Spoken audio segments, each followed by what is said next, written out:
old farmhouse sagged under the weight of the storm, a skeletal silhouette against the bruised twilight sky. Rain lashed against the grimy panes, each drop sounding like a tapping finger. I, Elias, was home alone, my parents away, leaving me with the unsettling quiet and the groan of aging timbers. My younger sister, Clara, was a phantom presence upstairs, her usual boisterous energy subdued by the oppressive atmosphere. It was on the third night that the sound began. A low, guttural rumble that seemed to vibrate from the earth itself. At first, I dismissed it as the storm, or perhaps the old heating system struggling against the cold. But it persisted, a pulsing thrum that unsettled the very marrow in my bones. Clara, usually the first to complain about any oddity, remained silent. I ventured to the foot of the stairs, my heart thudding a frantic rhythm against my ribs. "Clara," I called, my voice thin and reedy. A soft whimper was my only reply. I climbed the stairs, each creak of the wood amplifying the dread coiling in my stomach. Clara's bedroom door was ajar. I pushed it open, the rumble growing louder, more insistent. The room was cloaked in shadow, save for the faint glow of the storm outside. Clara sat on her bed, her face buried in her knees, her small frame trembling. It's inside," she whispered, her voice choked with fear. "Inside what?" I tried to keep my voice steady, but a tremor ran through my own hands. Then I heard it.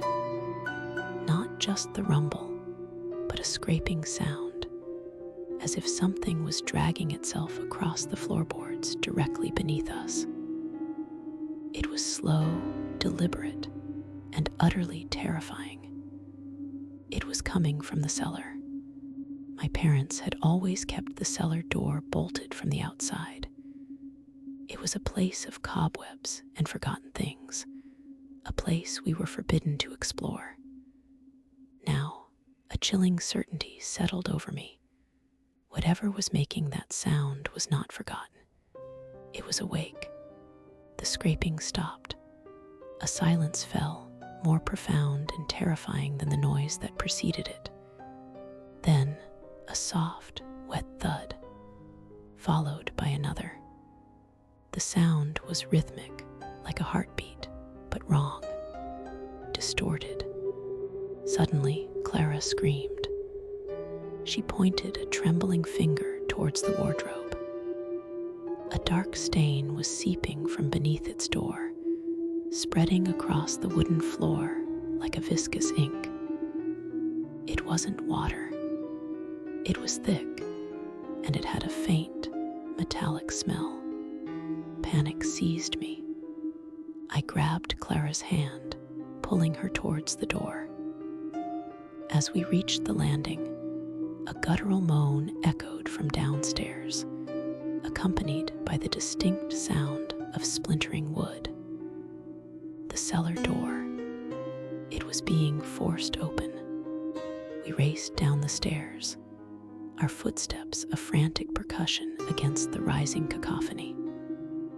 The cellar door, usually so secure, now hung lopsided, a gaping maw from which an unholy stench of decay and something sharp, like ozone, wafted.